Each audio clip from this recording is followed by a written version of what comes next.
ਸੰਗਤ ਜੀ, ਸਭ ਤੋਂ ਪਹਿਲਾਂ ਗੱਜ ਕੇ ਬੁਲਾਓ ਫਤਿਹ। ਆਖੋ ਜੀ ਵਾਹਿਗੁਰੂ ਜੀ ਕਾ ਖਾਲਸਾ, ਵਾਹਿਗੁਰੂ ਜੀ ਕੀ ਫਤਿਹ। ਅੱਜ ਆਪਾਂ ਗੱਲ ਕਰਾਂਗੇ ਇਸ ਘਟਨਾ ਬਾਰੇ।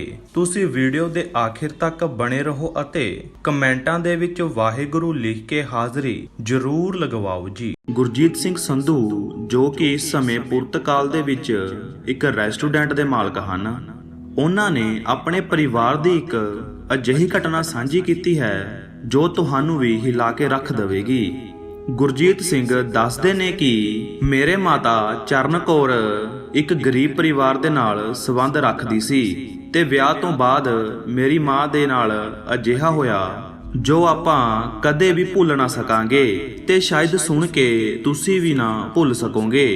ਗੁਰੂ ਦੀ ਨਗਰੀ ਸ਼੍ਰੀ ਫਤਿਹਗੜ੍ਹ ਸਾਹਿਬ ਗੁਰਦੁਆਰੇ ਸਾਹਿਬ ਤੋਂ ਕੁਝ ਕੁ ਦੂਰੀ ਤੇ ਹੀ ਸਾਡਾ ਘਰ ਸੀ। ਮੇਰੀ ਮਾਂ ਦੱਸਦੀ ਹੈ ਕਿ ਵਿਆਹ ਹੋ ਕੇ ਮੈਂ ਇੱਥੇ ਫਤਿਹਗੜ੍ਹ ਸਾਹਿਬ ਆਈ ਤੇ ਵਿਆਹ ਤੋਂ ਕੁਝ ਦਿਨ ਬਾਅਦ ਹੀ ਮੈਨੂੰ ਅਜੀਬ ਸੁਪਨੇ ਆਉਣ ਲੱਗੇ। 1-2 ਦਿਨ ਤੇ ਫਿਰ ਪੂਰਾ ਹਫਤਾ, ਹੌਲੀ ਕਰ ਪੂਰਾ ਮਹੀਨਾ ਮੈਨੂੰ ਸੁਪਨੇ ਦੇ ਵਿੱਚ ਡਰਾਵਣੀਆਂ ਚੀਜ਼ਾਂ ਦਿਖਾਈ ਦਿੰਦੀਆਂ ਸੀ, ਹੋਰ ਕੁਝ ਵੀ ਨਹੀਂ। ਨੀਂਦ ਦੇ ਵਿੱਚ ਡਰ ਕੇ ਉੱਠਦੀ ਸੀ, ਕੱਪੜੇ ਪਸੀਨੇ ਨਾਲ ਭਰ ਜਾਂਦੇ ਸੀ। ਹੈਰਾਨੀ ਵਾਲੀ ਗੱਲ ਤਾਂ ਇਹ ਸੀ ਕਿ ਵਿਆਹ ਤੋਂ ਬਾਅਦ ਲਗਾਤਾਰ ਸਾਲ ਤੋਂ ਵੀ ਜ਼ਿਆਦਾ ਇਦਾਂ ਹੀ ਚੱਲਦਾ ਰਿਹਾ। ਹੁਣ ਮੈਂ ਆਪਣੇ ਘਰ ਵਾਲੇ ਨੂੰ ਕੀ ਦੱਸਦੀ ਤੇ ਆਖਰ ਮੈਨੂੰ ਉਹਨਾਂ ਸੁਪਨਿਆਂ ਦੀ ਆਦਤ ਹੀ ਪੈ ਗਈ।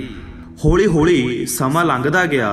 ਇੱਕ ਦਿਨ ਮੇਰੇ ਪਤੀ ਨੇ ਮੈਨੂੰ ਕਿਹਾ ਕਿ ਮੈਂ ਇਮਾਨਦਾਰੀ ਦੇ ਨਾਲ ਮਿਹਨਤ ਵੀ ਕਰਦਾ ਹਾਂ, ਆਪਣਾ ਕੰਮ ਵੀ ਪੂਰਾ ਕਰਦਾ ਹਾਂ, ਪਰ ਗਰੀਬੀ ਦੂਰ ਨਹੀਂ ਹੁੰਦੀ। ਘਰ ਦਾ ਗੁਜ਼ਾਰਾ ਮਸਾ ਹੀ ਚੱਲਦਾ ਹੈ, ਨਾ ਕੋਈ ਬਰਕਤ ਤੇ ਨਾ ਕੋਈ ਸੁੱਖ ਸ਼ਾਂਤੀ। ਮੈਨੂੰ ਲੱਗਦਾ ਹੈ ਕਿ ਸਾਡੀ ਸਾਰੀ ਜ਼ਿੰਦਗੀ ਐਵੇਂ ਹੀ ਲੰਘ ਜਾਵੇਗੀ।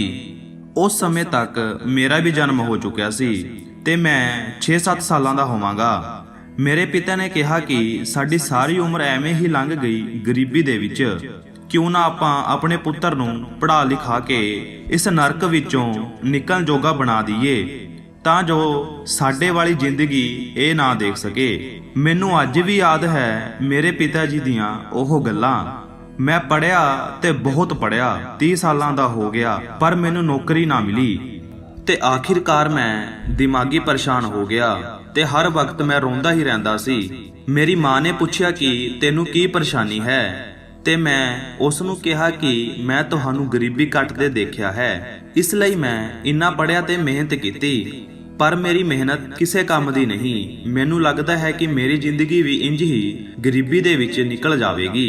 ਮੇਰੀ ਇਹ ਗੱਲ ਸੁਣ ਕੇ ਮੇਰੀ ਮਾਂ ਬਿਲਕੁਲ ਹੀ ਚੁੱਪ ਹੋ ਗਈ ਤੇ ਸੋਚਾਂ ਦੇ ਵਿੱਚ ਪੈ ਗਈ ਤੇ ਮੈਂ ਆਪਣੀ ਮਾਂ ਨੂੰ ਕਿਹਾ ਕਿ ਤੁਸੀਂ ਚੁੱਪ ਕਿਉਂ ਹੋ ਗਏ ਤੇ ਕੀ ਸੋਚ ਰਹੇ ਹੋ? ਤਾਂ ਮੇਰੀ ਮਾਂ ਕਹਿਣ ਲੱਗੀ, ਬਹੁਤ ਸਮਾਂ ਪਹਿਲਾਂ ਤੇਰੇ ਪਿਤਾ ਨੇ ਵੀ ਇਹੀ ਗੱਲ ਮੈਨੂੰ ਕਹੀ ਸੀ।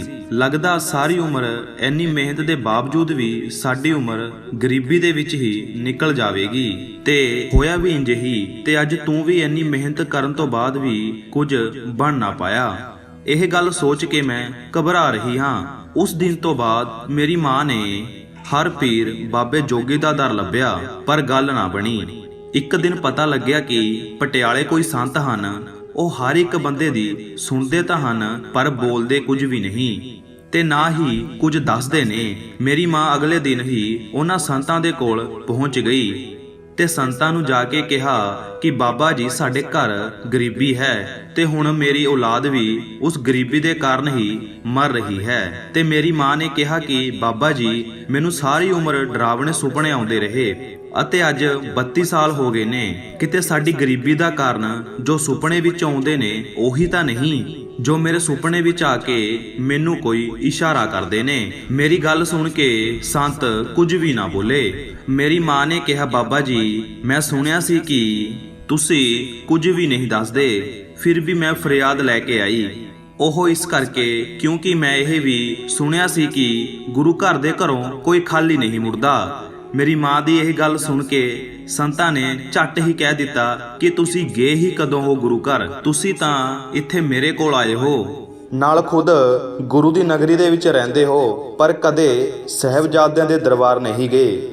ਇੰਨਾ ਕਹਿ ਕੇ ਸੰਤ ਚਲੇ ਗਏ ਤੇ ਮੇਰੀ ਮਾਂ ਦੇ ਦਿਲ ਦੇ ਵਿੱਚ ਉਹ ਗੱਲ ਵੱਜੀ। 32 ਸਾਲ ਹੋ ਗਏ ਸੀ ਮੇਰੀ ਮਾਂ ਤੇ ਮੇਰੇ ਪਿਤਾ ਤੇ ਮੇਰੇ ਪਰਿਵਾਰ ਇੱਕ ਵੀ ਵਾਰ ਫਤਿਹਗੜ੍ਹ ਸਾਹਿਬ ਨਹੀਂ ਗਿਆ ਸੀ, ਜੋ ਬੜੀ ਹੀ ਹੈਰਾਨੀ ਵਾਲੀ ਗੱਲ ਸੀ।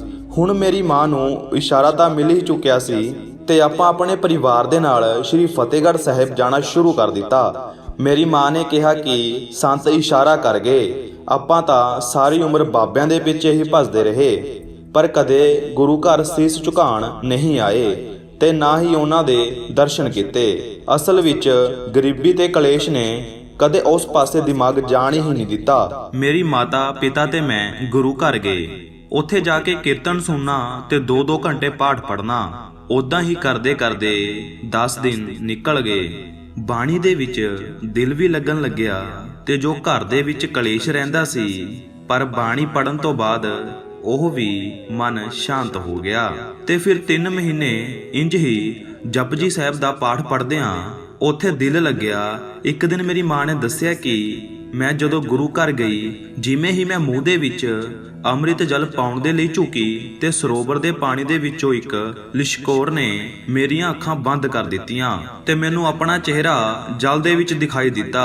ਮੇਰੀ ਅੱਖਾਂ ਦੇ ਵਿੱਚ ਅਜੀਬ ਜਿਹੀ ਚਮਕ ਸੀ, ਜਿਵੇਂ ਕੋਈ ਡਰਾਵਣੀ ਅੱਖਾਂ ਚਮਕਦੀਆਂ ਹੋਣ। ਦੇਖਦੇ ਹੀ ਦੇਖਦੇ ਮੇਰੇ ਚਿਹਰਾ ਵੀ ਡਰਾਵਣੀ ਚੀਜ਼ ਵਾਂਗੂ ਦਿਖਾਈ ਦੇਣ ਲੱਗਾ ਤੇ ਪੂਰਾ ਸਰੀਰ ਵੀ ਡਰਾਵਣਾ ਜਿਹਾ ਬਣ ਗਿਆ।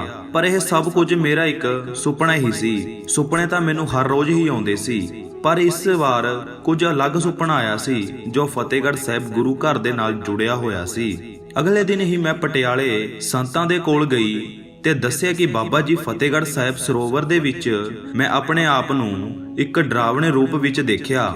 ਬਾਣੀ ਪੜ੍ਹਦਿਆਂ ਵੀ ਸਾਡੇ ਨਾਲ ਅਜਿਹਾ ਹੋ ਰਿਹਾ ਹੈ। ਮੇਰੀ ਗੱਲ ਸੁਣ ਕੇ ਬਾਬਾ ਜੀ ਨੇ ਕਿਹਾ ਕਿ ਅੱਜ ਤੋਂ ਬਾਅਦ ਤੈਨੂੰ ਡਰਾਵਣੇ ਸੁਪਨੇ ਨਹੀਂ ਆਉਣਗੇ ਤੇ ਤੁਹਾਡੀ ਗਰੀਬੀ ਵੀ ਹੌਲੀ-ਹੌਲੀ ਦੂਰ ਹੋ ਜਾਵੇਗੀ। ਮੈਂ ਪੁੱਛਿਆ, ਬਾਬਾ ਜੀ ਅਜਿਹਾ ਕਿਉਂ ਹੁੰਦਾ ਹੈ? ਡਰਾਵਣੀਆਂ ਚੀਜ਼ਾਂ ਦਾ ਸਾਡੇ ਨਾਲ ਕੀ ਸੰਬੰਧ ਹੈ? ਤੇ ਬਾਬਾ ਜੀ ਨੇ ਕਿਹਾ ਕਿ ਜਦੋਂ ਤੂੰ ਛੋਟੀ ਸੀ, ਤੇਰੇ ਪਿਤਾ ਦੇ ਘਰ ਪਹਿਲਾਂ ਇੱਕ ਕੁੜੀ ਨੇ ਜਨਮ ਲਿੱਤਾ ਸੀ। ਉਹ ਕਾਫੀ ਬਿਮਾਰ ਰਹਿੰਦੀ ਸੀ। ਬਿਮਾਰ ਹੋਣ ਤੋਂ ਬਾਅਦ ਉਸ ਦੀ ਮੌਤ ਹੋ ਗਈ। ਤੇਰੇ ਘਰ ਵਾਲਿਆਂ ਨੇ ਸੰਸਕਾਰ ਕਰਨ ਤੋਂ ਬਾਅਦ ਉਸ ਦਾ ਕੁਝ ਵੀ ਨਹੀਂ ਕੀਤਾ ਤੇ ਨਾ ਹੀ ਉਸ ਦੀ ਗਤੀ ਹੋਈ ਤੇ ਸੁਪਨਿਆਂ ਦੇ ਰੂਪ ਵਿੱਚ ਉਹ ਤੇਰੀ ਜ਼ਿੰਦਗੀ ਦੇ ਵਿੱਚ ਆਈ ਤੇ ਹੁਣ ਤੁਸੀਂ ਕਈ ਮਹੀਨਿਆਂ ਤੋਂ ਗੁਰੂ ਘਰ ਜਾ ਕੇ ਗੁਰਬਾਣੀ ਦਾ ਜਾਪ ਕਰ ਰਹੇ ਹੋ। ਉਸ ਦੇ ਕਾਰਨ ਉਸ ਦੀ ਗਤੀ ਹੋ ਗਈ ਹੈ। ਇਸ ਲਈ ਉਹ ਸਰੋਵਰ ਦੇ ਵਿੱਚ ਤੁਹਾਨੂੰ ਦਰਸ਼ਨ ਦੇ ਕੇ ਤੁਹਾਡਾ ਧੰਨਵਾਦ ਕਰਨ ਆਈ ਸੀ, ਕਿਉਂਕਿ ਕਈ ਸਾਲਾਂ ਤੋਂ ਬਾਅਦ ਉਸ ਦੀ ਗਤੀ ਹੋਈ ਸੀ। ਤੇ ਇਹ ਸਭ ਹੋਣ ਤੋਂ ਬਾਅਦ ਮੈਨੂੰ ਨੌਕਰੀ ਮਿਲੀ ਤੇ ਅੱਜ ਮੈਂ ਪੁਰਤਗਾਲ ਦੇ ਵਿੱਚ ਇੱਕ ਰੈਸਟੋਰੈਂਟ ਦਾ ਮਾਲਕ ਹਾਂ। ਇਹ ਕਹਾਣੀ ਕਈਆਂ ਨੂੰ ਮਜ਼ਾਕ ਦਾ ਪਾਤਰ ਲੱਗੇਗੀ, ਪਰ ਜਿਨ੍ਹਾਂ ਦੇ ਨਾਲ ਬੀਤਦੀ ਹੈ ਉਹੀ ਜਾਣਦੇ ਨੇ। ਸੋ ਸਾਧ ਸੰਗਤ ਜੀ, ਵੀਡੀਓ ਨੂੰ ਲਾਈਕ ਅਤੇ ਰਿਸ਼ਤੇਦਾਰਾਂ ਦੇ ਨਾਲ ਸ਼ੇਅਰ ਜ਼ਰੂਰ ਕਰਿਓ ਜੀ। ਜੇਕਰ ਵੀਡੀਓ ਵਧੀਆ ਲੱਗੀ ਤਾਂ ਚੈਨਲ ਨੂੰ ਸਬਸਕ੍ਰਾਈਬ ਕਰ ਲਵੋ ਅਤੇ ਬੈਲ ਆਈਕਨ ਨੂੰ ਦਬਾ ਲੈਣਾ, ਜਿਸ ਨਾਲ ਸਾਡੀ ਹਰ ਨਵੀਂ ਵੀਡੀਓ ਸਭ ਤੋਂ ਪਹਿਲਾਂ ਤੁਹਾਡੇ ਤੱਕ ਪਹੁੰਚ ਜਾਵੇਗੀ। ਮਿਲਦੇ ਹਾਂ ਅਗਲੀ ਵੀਡੀਓ ਵਿੱਚ। ਉਦੋਂ ਤੱਕ ਗੱਜ ਕੇ ਬੁਲਾਓ ਫਤਿਹ। ਆਖੋ ਜੀ ਵਾਹਿਗੁਰੂ ਜੀ ਕਾ ਖਾਲਸਾ, ਵਾਹਿਗੁਰੂ ਜੀ ਕੀ ਫਤਿਹ।